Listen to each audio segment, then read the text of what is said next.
Welcome to Medify. So let's start pharmacology. In pharmacology, we will discuss a special topic of today, which is beta blocker. What is beta blocker?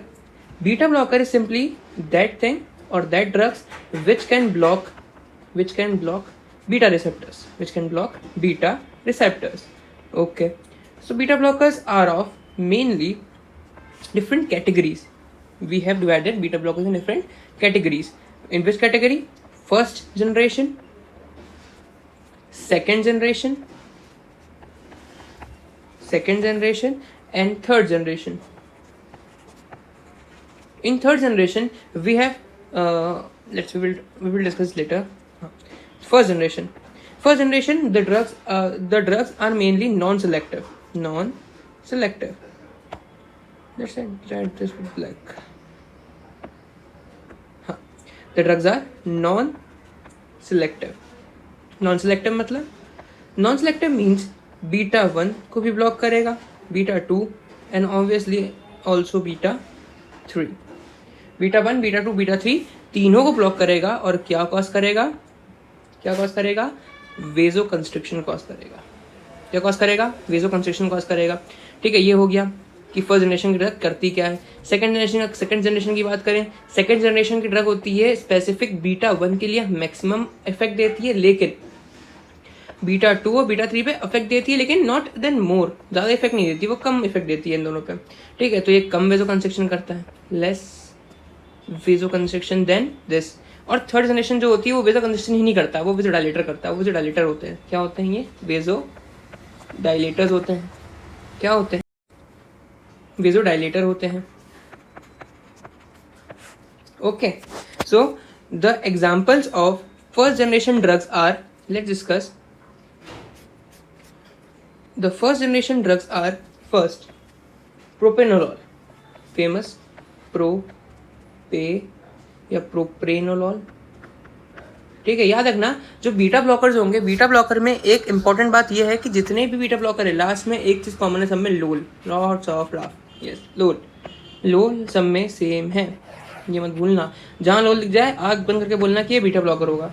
Second beta blocker जो अपने को पढ़ना है, पिंडोलॉल. Third जो अपने को पढ़ना है टीमोलॉल, पीपीटी. हाँ, टीमोलॉल. बस ये 3 याद कर लो, तुम्हारा काम हो जाएगा इसमें. Then second generation drugs are, सबसे पहले बिसोप्रोलोल.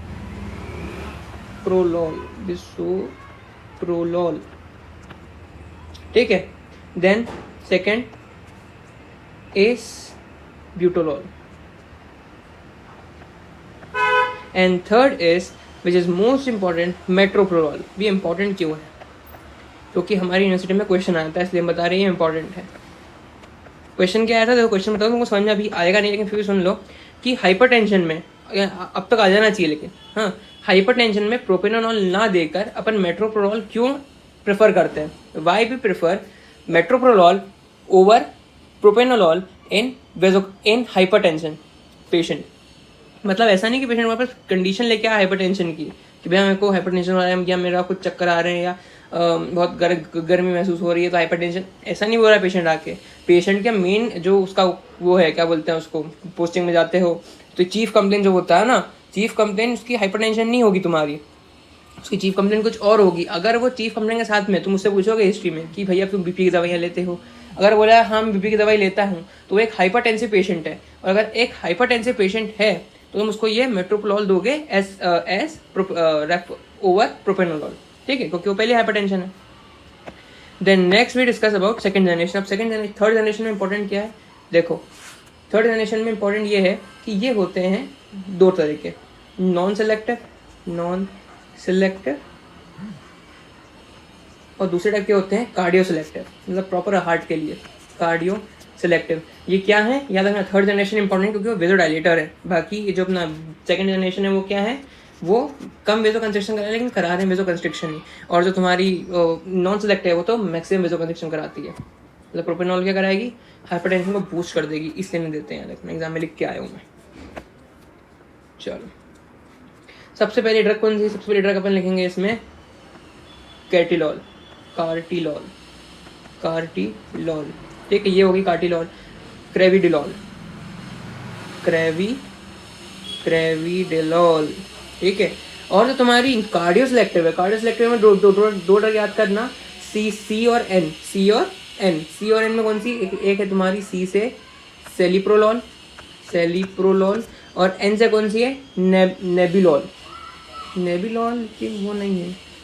बीटॉक्सोलॉल इंपॉर्टेंट है, हाँ ये नहीं है। बीटॉक्सोलॉल, सी बी लिख देना, हाँ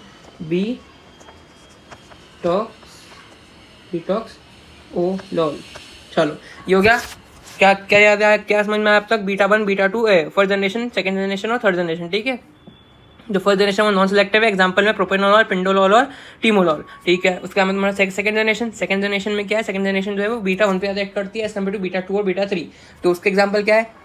बिसोप्रोलॉल और एसब्यूटोलॉल और मेट्रोप्रोलॉल, प्रोलॉल है याद रखना, मेट्रोप्रोलॉल, हाँ। और हमारी थर्ड जनरेशन है, उसमें दो पार्ट बना दिया अपन ने, नॉन सिलेक्टिव और कार्डियो सिलेक्टिव। नॉन सिलेक्टिव में अपने आ गया सी यानी कि कार्टिलॉल और कार्बिडिलॉल।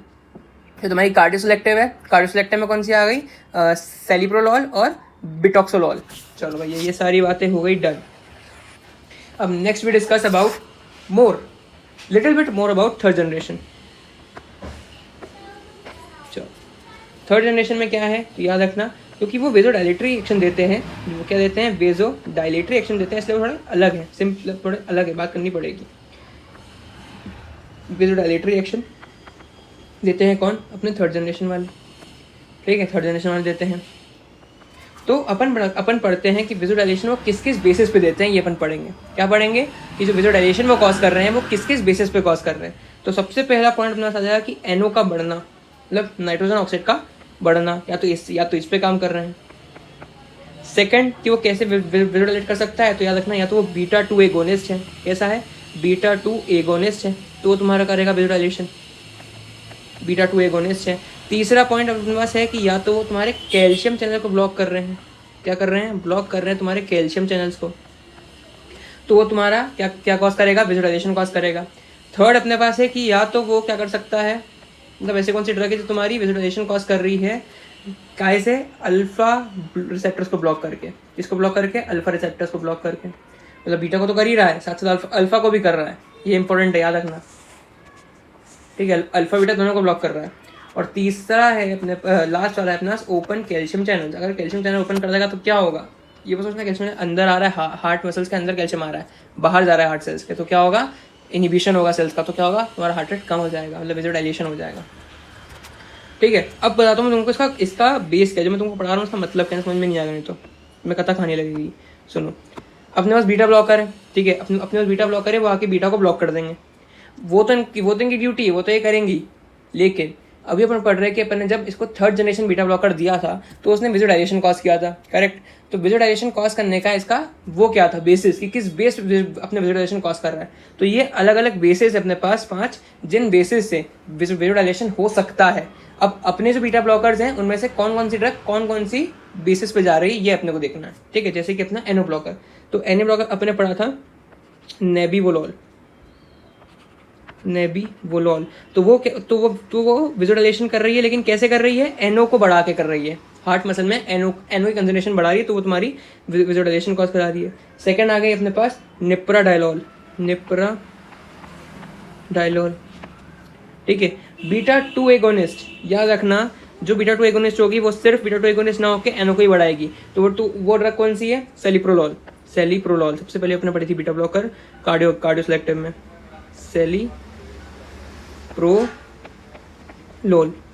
सेलिप्रोलॉल। तो ये बीटा 2 एगोनिस्ट तो है ही, साथ में NO को ही बढ़ाएगी, ठीक है। तो ऐसे कॉज करेगी विजुअलाइजेशन। थर्ड ड्रग अपन पढ़ेंगे, और हाँ सेलिप्रोलॉल में ध्यान रखना, ये अपन पोस्टिंग में पढ़ेंगे कि सेलिप्रोलॉल अपन कहाँ देंगे। तो सेलिप्रोलॉल जो होती है वो सेफ होती है अस्थमा में।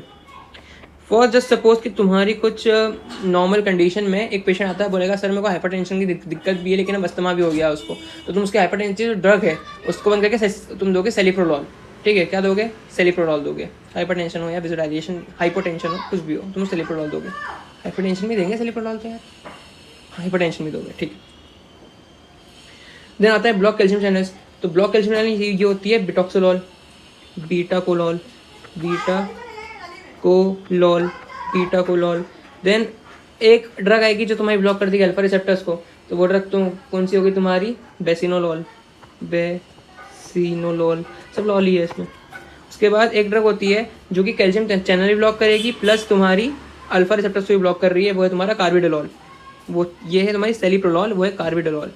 तो ये मैंने इसको स्पेशल्स में लिखवाई ऊपर, कार्बिडोलॉल। ओके, और एक लास्ट ड्रग है विच इज टिसोलॉल या टीमोसिलॉल, ऐसे कुछ नाम था इसका, टिसोलॉल लिख लो, बाद में बता दूंगा। ठीक है, तो भैया ये सारी बातें तो हो गई। कौन कौन सी बातें कि कौन कौन सी ड्रग वेजोडाइजेशन करेगी, कौन वेजोकंस्ट्रिक्शन करेगी। अब कुछ इंपॉर्टेंट ड्रग्स हैं जो कि एमसीक्यूज में आती है, ठीक है, वो तुम्हें देखनी पड़ेगी, अभी वो लिखनी पड़ेगी तुम्हें स्पेशली, तो वो तक तुम सुन लो। Most lipid soluble beta blocker, शुरू हो जाओ, चलो इसको लिखना पड़ेगा पूरे को, या तो रुको मैं लिख कर मैं अभी शुरू कर। Okay, these are important beta blockers which we have to remember. सुनो, सबसे ज़्यादा लिपिड सॉल्युबल बीटा ब्लॉकर कौन सा है? प्रोपेनोलॉल, ठीक है। फिर लीस्ट लिपिड सॉल्युबल कौन सा है? एटिनोलॉल। ये लीस्ट लिपिड सॉल्युबल है, तो इसको क्या अपने रीनल डिसीजेस में देंगे? नहीं देंगे। These are contraindicated in renal diseases because these are excreted in urine, excreted in urine as such, non metabolise होती है नहीं, इससे ऐसा यूरिन बाहर हो जाती है। देन जो मोस्ट कार्डियो सेलेक्टिव है वो कौन सी है? नेबिवोलॉल। नेबिवोलॉल क्या है भैया? मोस्ट कार्डियो सेलेक्टिव है। एक ड्रग होती है जो कि कैल्शियम चैनल को ओपन ब्लॉक करती है। ओपन कौन कर रही थी? ऊपर देखा था अपन ने टिल्सोलॉल। टिल्सोलॉल क्या कर रही थी? ओपन कर रही थी। अपन अब बात करते हैं ब्लॉक की, तो ब्लॉक कौन करेगा? ब्लॉक या क्लोज कौन करेगा कैल्शियम चैनल्स को? तो ये क्लोज करेगा तुम्हारा sotalol. This is drug sotalol. अभी सोटालॉल क्लोज क्यों करती है? ये कराती है, इनिबिट कराती है तुम्हारा रिपोलराइजेशन ऑफ हार्ट को। क्या करती है? इनिबिट करती है रिपोलराइजेशन, डीपोलराइजेशन, फिर वो रिपोलराइजेशन पे आता है, फिर वापस पोलराइज हो जाता है, पता है ना? तो फिर वापस डीपोलराइजेशन हो जाता है, ये कहानी। सो इनिबिट रिपोलराइजेशन, तो हार्ट को डीपोलराइज स्टेट में कंटिन्यू रखता है। समझ रहा है कि नहीं समझ रहा है? चलो, रिपोलराइजेशन को करेगी? इनिबिट करेगी ऑफ हार्ट। स्पेलिंग समझ लेना अपने हिसाब से, ठीक है। देन एंटीऑक्सीडेंट एक्शन कौन सी है? तो कार्बिडोलॉल जो होता है उसका एंटीऑक्सीडेंट एक्शन होती है इस ड्रग का। देन आता है अपने पास कार्डियो प्रोटेक्टिव एक्शन, तो बिस्प्रोलॉल इस कार्डियो प्रोटेक्टिव प्लस कार्बिडोलॉल का भी एक्शन होता है। इंक्रीज एसडीएल, याद रखना, एक ही ऐसी बीटा ब्लॉकर होती है जो कि एसडीएल को इंक्रीज करेगी। बाकी जितनी भी तुम्हारी बीटा ब्लॉकर्स होती है वो सब तुम्हारी एलडीएल को इंक्रीज करती है। LDL low density lipoprotein, SDL high density lipoprotein. Biochemistry first year, ठीक है।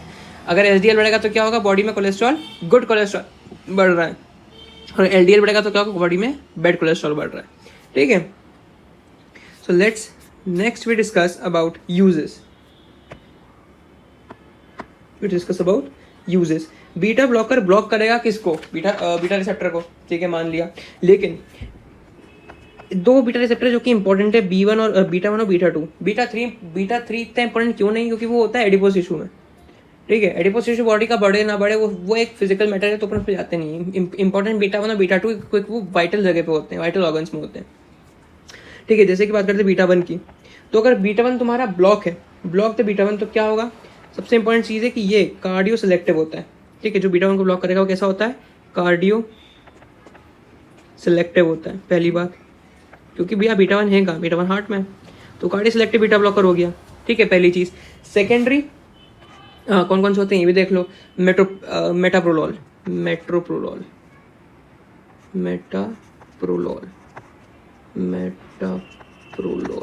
लिख दूँ क्या? तो तुम इतना बोल रहे हो तो अच्छे से लिख देता हूँ उनको। मेटाप्रोलॉल, ठीक है, एक तो ये है। दूसरा इटिनोलॉल, ठीक है। अभी करता है, अब ये होता कहाँ? पहली बात अपन देख लेते हैं होता कहाँ है। सिंपल पड़ेगा ना, चीज़ नॉर्मल देखते रहेंगे फिर अपना समझ आ जाएगी चीज़ें क्या है। ये होता है भैया हार्ट में और तुम्हारे जेजी सेल्स में, जेजी सेल्स ऑफ किडनी में, ठीक है। अब अगर ये ब्लॉक है, अब अगर ये क्या है? ब्लॉक है, तो ये क्या करेंगे? बताओ ये क्या करेंगे? अगर ये ब्लॉक है तो ये ट्रीटमेंट में काम आते हैं किसके? टैकीकार्डिया के। मतलब अगर ये ब्लॉक है तो ये हार्ट रेट को बढ़ने नहीं देंगे। सुनना, तुमने पढ़ा था M2 रिसेप्टर्स, पढ़ा था ना, वो कहाँ पे रहते थे, हार्ट पे रहते थे। वो करते क्या थे, वो करते थे सब आराम का काम, यानी कि ब्रेडिकार्डिया कॉज करता था, ठीक है, ब्रेडिकार्डिया कॉज करता था। उसका जस्ट अपोजिट बीटा 1 जो होता है वो क्या करता है, वो टेकिकार्डिया कॉज करता है, मतलब हार्ट रेट को बढ़ाता है। दूसरी चीज़ ये होते हैं तुम्हारे अपने मसल्स पे, मतलब जो मसल होती है हार्ट की उस पर, तो वो तुम्हारा उसको बढ़ाता है, फोर्स ऑफ कंट्रक्शन को बढ़ाएगा।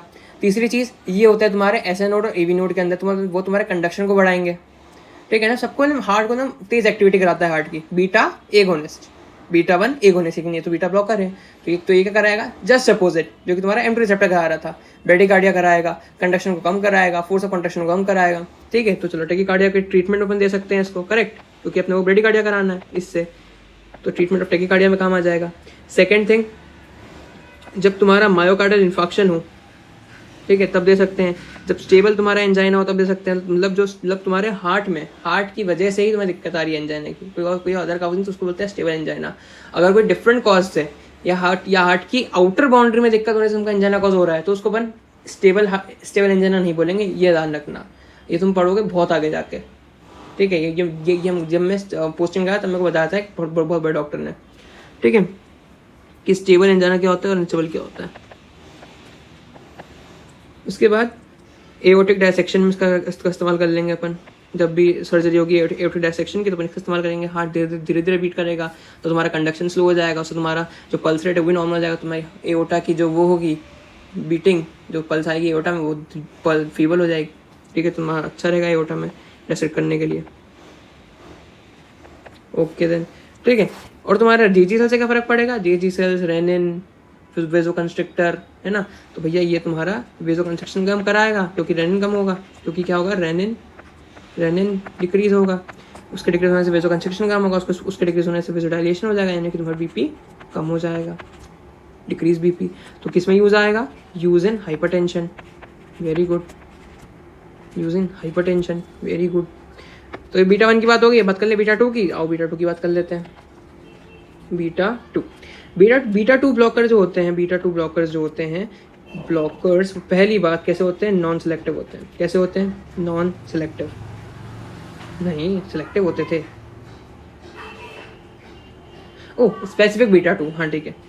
बीटा 2 ब्लॉकर्स जो होते हैं वो नॉन सिलेक्टिव होते हैं, ठीक है। ये बीटा ब्लॉकर होते हैं, ये तो पता ही है, हाँ। और इसका मोस्ट कॉमन क्या है, देखना, मोस्ट कॉमन एग्जांपल इसका जो आता है, जो कि अपन देते हैं बीटा 2 को ब्लॉक करने के लिए, वजह प्रोपेनोलॉल, ठीक है, प्रोपेनोलॉल। अब इसका यूजेस कहाँ आएगा प्रोपेनोलॉल का, तो अपन यूज देख लेते हैं फटाफट। इसका यूज देखना, सबसे पहले इसका यूज होता है तुम्हारा प्रोफाइलेक्सिस, ठीक है, prophylaxis of migraine,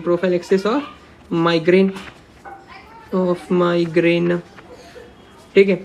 then anxiety, performance anxiety जो होती है, तो प्रोपेनोलॉल जो होती है वो अपने उसमें भी काम आती है। किसमें, जब तुमको बड़े बड़े परफॉर्मेंस जब होते हैं, ठीक है, तो लोग प्रोपेनोलॉल खाते हैं ताकि एंजाइटी ना हो स्टेज पे जाके, क्या ना हो, एंजाइटी ना हो स्टेज पे जाके।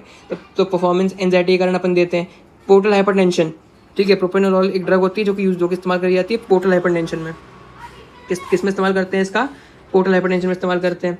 देन कहाँ गया, एक सेकेंड, कहाँ गया ये, हाँ।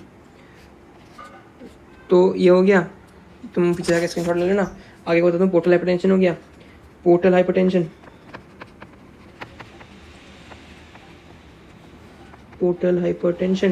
और सेकेंड एसेंशियल ट्रेमर्स, जो एसेंशियल ट्रेमर्स होते हैं वो भी एंजाइटी से रिलेटेड ही होते हैं, जो उसमें काम आता है, ठीक है। तो एसेंशियल ट्रेमर्स हो गए, ठीक है। और लास्ट है अपना थायराइड स्टॉर्म, मत भूलना ये थायराइड स्टॉर्म। जब थायराइड बढ़ता है, ठीक है, अब जब थायराइड बढ़ता है, तुमने सुना होगा कि जब थायराइड बढ़ेगा, नहीं मतलब थायराइड के जब जो वो हैं हॉर्मोन्स, जब वो बढ़ेंगे T3 T4, तो तुमने सुना होगा कि तुम्हारी बॉडी हाइपर एक्टिव कर जाती है। हाइपर एक्टिव होने का कारण क्या है कि भाई T3 T4 बढ़ा, मेरा मेटाबॉलिज्म बॉडी का बहुत ज़्यादा हाई हो गया, तुम्हारी हीट अंदर से प्रोड्यूस हो रही है और ट्रिमर्स आ रहे हैं। उन ट्रिमर्स को भी रोकता है अपना ये, तो उसको बोलते हैं थायराइड स्टॉर्म। क्या बोलते हैं, थायराइड स्टॉर्म। ये तुमको देखता है ग्रेव्स डिसीज में। ग्रेव्स डिसीज होती है जब तुमका हाइपरथायराइडिज्म होगा, T3 T4 बॉडी का पीक पे जाएगा, पीक से भी ऊपर चला जाता है वैसे तो, पीक वाली बात ही नहीं आती, ठीक है। और एडवर्स इफेक्ट क्या होंगे बीटा ब्लॉकर के, तो वो भी देख लेते हैं, आ जाओ फटाफट। Adverse effect of beta blocker,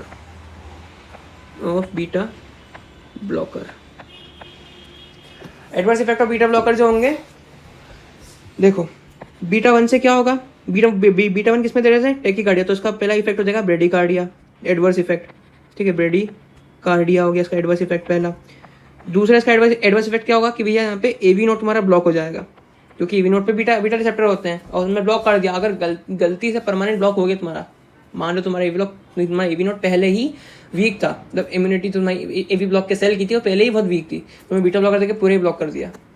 so as a accident in rare cases हमारे एवी नोट ब्लॉक हो गया, AV node block. Third point, इसमें थर्ड पॉइंट हो रही है AHF। AHF क्या होता है, acute heart failure, acute heart failure.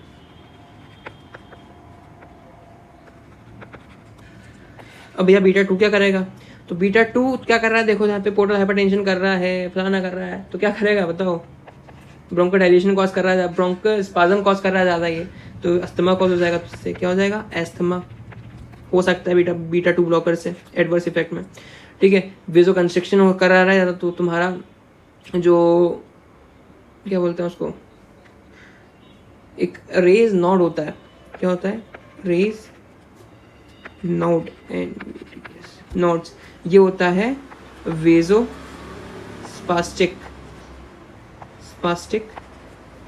Angina को कॉज कराता है ये। जो मैंने भी रटा, तुम भी रट लो ये तो, ओके याद नहीं रहता मेरे को भी, तुमको याद रहेगा, रट लो फटाफट, ठीक है।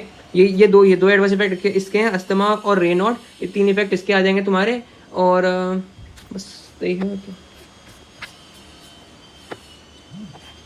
Thank you.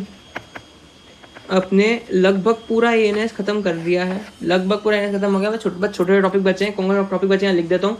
सबसे बड़ा टॉपिक बचा है ग्लोकोमा, ठीक है, ग्लोकोमा, जो कि अपन 10 मिनट में खत्म कर देंगे, ग्लोकोमा कोई बहुत बड़ी चीज़ नहीं है, ठीक है। दूसरा टॉपिक जो अपना बचा हुआ है वो है तुम्हारा एनाल्जेसिक्स, बस ये 2 टॉपिक बचे हैं। ये 2 टॉपिक सेम वीडियो में करके मैं कल या परसों में डाल दूंगा। तब तक के लिए जय श्री महाकाल।